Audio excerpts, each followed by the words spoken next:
Quelle est la longueur optimale d'un article de blog SEO? Alors aujourd'hui, je pense que si vous êtes un marketeur ou alors juste que vous tenez un article de blog, vous vous demandez pour votre référencement, voilà, pour le référencement de votre site sur Google, vous vous demandez c'est quoi le nombre de mots idéal pour avoir un article de blog qui est bien référencé, etc. Parce que vous avez sûrement vu que en général, les articles de blog qui performent le mieux sont les articles de blog qui sont avec un nombre de mots qui est quand même assez élevé. Alors, s'il est normal de penser que voilà, avoir un article de blog assez long, eh ben, ça va améliorer votre référencement SEO, il faut aussi savoir pourquoi. Mais avant de savoir pourquoi, il faut comprendre qu'est-ce qui fait que votre article de blog sera bien référencé par sa longueur. Alors, qu'est-ce que la longueur renvoie comme signe en fait à Google? Déjà, ça renvoie un signe quand même de qualité. Alors évidemment, si vous écrivez n'importe quoi, ça va renvoyer juste un signe de quelqu'un qui brode un peu son contenu. Mais par contre, si vous avez vraiment un contenu qui est assez long et de qualité, Google va constater une réelle valeur ajoutée parce que voilà, il y aura de la longueur et sur toute la longueur, ça sera quelque chose d'intéressant. Donc forcément, vous serez un petit peu plus mis en avant. Et puis, on a aussi constaté, après plusieurs études, alors c'est pas des études que j'ai réalisées, hein, c'est des études qui sont disponibles sur Internet avec un petit peu de recherche, que en gros les articles les plus longs performent mieux. Alors de mémoire, il me semble que c'est SEMrush qui avait fait cette étude-là. Ouais, il me semble que c'était SEMrush. Et en fait, voilà, ça montrait que plus il y avait de mots, plus la longueur était grande et mieux l'article était référencé. Alors, encore une fois, voilà, je crois que la phrase, c'est faut pas confondre cause je sais plus, cause à effet, je sais plus trop quoi, ce que c'est la phrase. Et en gros, voilà, faut pas se dire que, ah ok, donc si les articles de blog qui sont le mieux référencés sur Google, c'est ceux avec énormément de mots. Ça veut dire qu'il faut que moi, j'ai énormément de mots sur mon article de blog pour que ce dernier, bah, il soit bien référencé. En fait, c'est pas ça. Voilà. Désolé de vous décevoir, mais c'est pas ça. La longueur, ça va être un atout supplémentaire si la qualité de votre article de blog est exceptionnelle. Après, si vous avez un article de blog qui est nul, bah ça sert à rien que ça soit nul et long. Si c'est bien et long, c'est mieux. Mais si c'est long et nul, c'est nul. Vous voyez ce que je veux dire? Bref, dans tous les cas, si jamais vous voulez savoir quelle est la longueur optimale d'un article de blog, en général, on dit que c'est entre 1000 et 4000 mots. Après, c'est à nuancer parce que ça va dépendre des gens. Bref, dans tous les cas, si jamais vous voulez rédiger un article de blog de qualité, vous avez plusieurs options. Soit vous faites appel à un rédacteur professionnel comme chez SEOIA. Voilà, alors pourquoi faire appel à un rédacteur professionnel pour votre article de blog? Tout simplement parce que en dehors des compétences rédactionnelles qui sont ne pas faire de fautes d'orthographe, essayer d'avoir un style d'écriture qui est appréciable, il y a quand même d'autres qualités à avoir, comme bah, l'optimisation on-page SEO, donc ce qui signifie bien structurer son article de blog, mettre les bonnes balises, essayer d'insérer le mot-clé aux bons endroits, optimiser les images, optimiser la page, enfin bref, c'est énormément de compétences. Il y a aussi des compétences en storytelling, en copywriting. Alors copywriting et pas copyright, hein, évidemment. Donc c'est le fait de savoir bien écrire, c'est pas juste dans la forme, c'est aussi dans le fond. Ça veut dire savoir raconter une histoire, avoir un certain style d'écriture qui peut être amusant, par exemple. Moi, c'est ce que j'aime bien faire. J'aime bien souvent mettre un style assez professionnel dans mes articles de blog et casser ce style de temps en temps avec des petites touches d'humour. En général, je mets des trucs entre parenthèses, une petite remarque ou alors une petite phrase à part, etc. J'aime bien mettre des touches d'humour parce qu'il faut quand même pas oublier le lecteur, voilà, parce que souvent c'est le piège dans lequel tombent les gens qui veulent à tout prix optimiser leur article de blog, c'est de les optimiser pour les robots de Google, mais oublier que derrière, bah, il y a des vraies personnes qui vont lire et bah, qui vont voir en fait votre article de blog et bah, s'il est pas très bien rédigé, et ben ça va être problématique. C'est pour ça que contacter un professionnel, ça pourrait vous aider. Après, vous pouvez le faire vous-même et si vous voulez le faire vous-même, je vais vous expliquer comment. Alors déjà, encore une fois, je le répète, il faut avoir en tête que la qualité, c'est beaucoup mieux que la quantité. Voilà, en général, ça sert à rien d'avoir un article de blog très long pour au final juste broder et ne pas réellement apporter de valeur ajoutée. C'est quand même pas ouf de faire ça. Ce qui est quand même mieux, c'est d'avoir un truc qui est qualitatif, quitte à ce que ça soit un peu plus court. Alors pourquoi? Tout simplement parce que Google, encore une fois, va, avec ses algorithmes, prendre en compte la qualité et la pertinence de votre contenu. Google va aussi analyser si votre contenu répond à la requête de l'utilisateur. Donc la requête, ça va être sa recherche. Et même si on peut se dire, mais comment Google peut savoir ça? Enfin, c'est que des robots, ils peuvent pas savoir si j'ai réellement répondu à la question. Alors, peut-être qu'ils savent le faire, peut-être qu'ils savent pas le faire. Google reste quand même assez discret en général sur le fonctionnement de leurs algorithmes.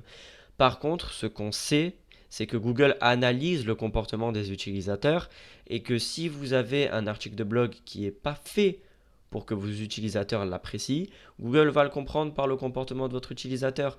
Bah, l'un des trucs le plus simple à reconnaître pour Google, c'est combien de temps l'utilisateur va rester. Est-ce qu'il va rester longtemps? Est-ce qu'il ne va pas rester très longtemps? Etc. Et si l'utilisateur part assez vite parce que votre article de blog est plat, ça va renvoyer un signe qui est assez négatif à Google et en général un signe négatif c'est pas bon pour votre référencement. Donc c'est pour ça qu'il faut privilégier la qualité à la quantité. Je vais vous donner un exemple de valeur ajoutée parce que c'est ça qu'il faut faire en fait. Admettons, vous écrivez un article de blog, là je vais prendre mon exemple, j'ai rédigé un article de blog sur la longueur optimale pour un article de blog SEO. La valeur ajoutée, ça serait déjà d'apporter mon expertise à moi, mon point de vue à moi. Voilà, si je m'y connais dans le domaine, c'est quand même bien d'apporter mon expertise. Et ça peut être bien d'apporter des sources complémentaires. Donc des chiffres, ça peut être intéressant. Avoir une étude sectorielle réalisée par mes soins, ça peut être intéressant. Ça peut aussi être bien de mettre une vidéo YouTube, de mettre de la vidéo, des images, des illustrations.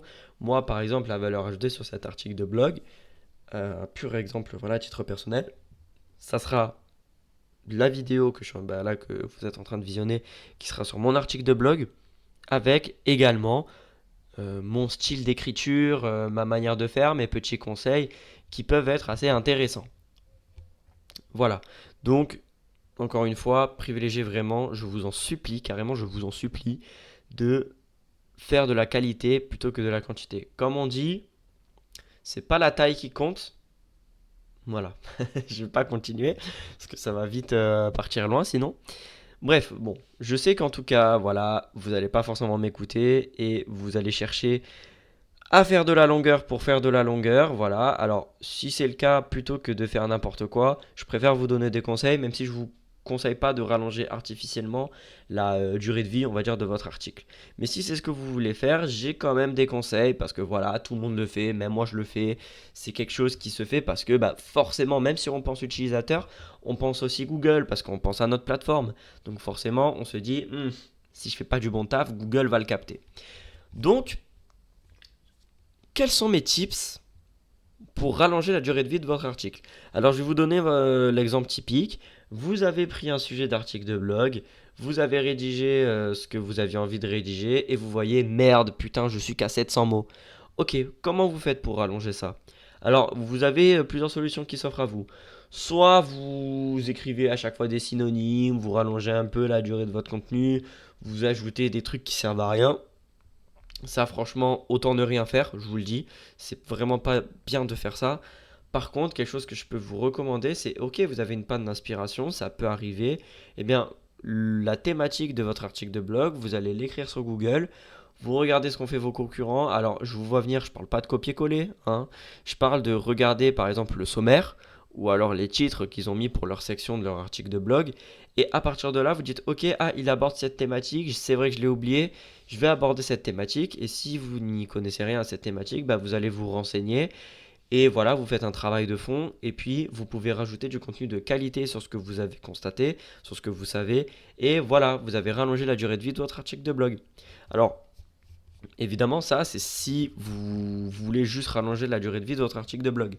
Après, moi, je vous recommande avant tout de vous lancer dans un travail de recherche. Évidemment, c'est sûr que se dire qu'il faut faire entre 1000 et 4000 mots, c'est assez facile, c'est assez réconfortant.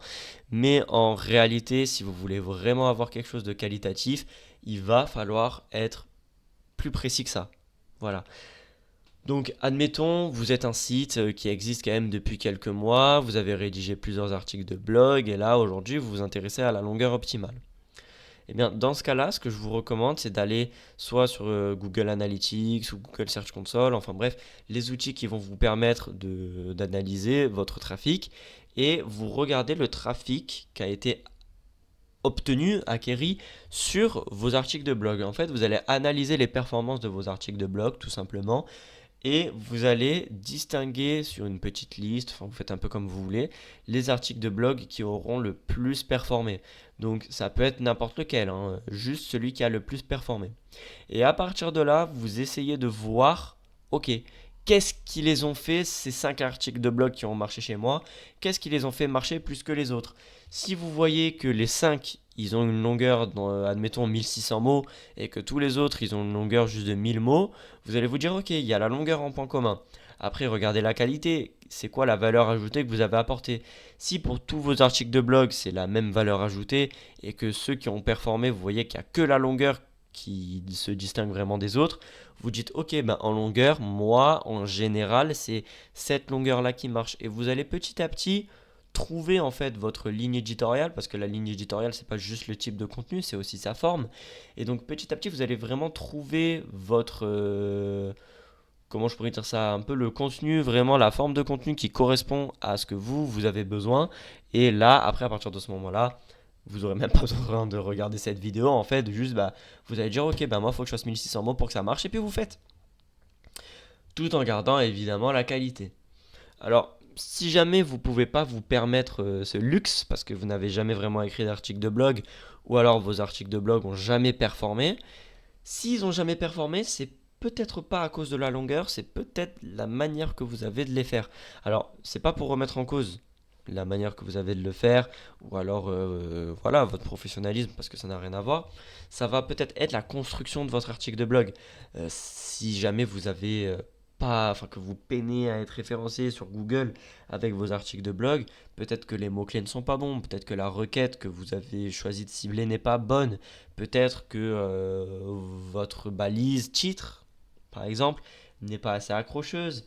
Il peut y avoir énormément de pistes d'amélioration, et dans ce cas-là, je vous conseille soit de suivre une petite formation sur le SEO on page, c'est quelque chose qui est assez rapide à apprendre parce que c'est des éléments qui sont assez simples.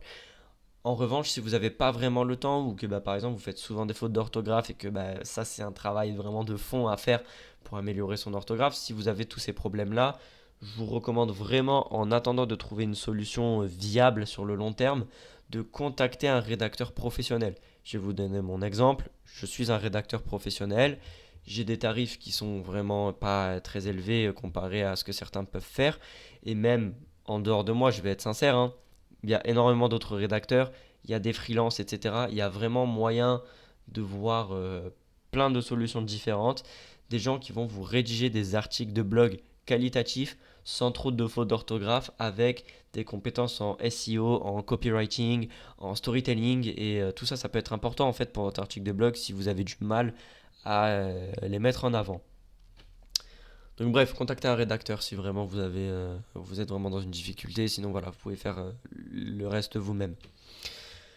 Bref, alors, si je veux conclure sur ce que j'ai dit, je peux vous dire qu'un article de blog qui est performant, on dit que c'est la qualité qui prévaut à la quantité. Cependant, en termes de quantité, on dit qu'entre 1000 et 4000 mots, c'est good. Après, il faut trouver la quantité qui vous correspond. Donc à partir de ce moment-là, il faut analyser vos pages, etc. pour trouver ce qui a performé. Et puis si vraiment vous êtes en difficulté, soit vous suivez une formation, ou alors soit vous contactez un rédacteur professionnel, et puis il fera le travail pour vous. Bref, c'était SEO IA.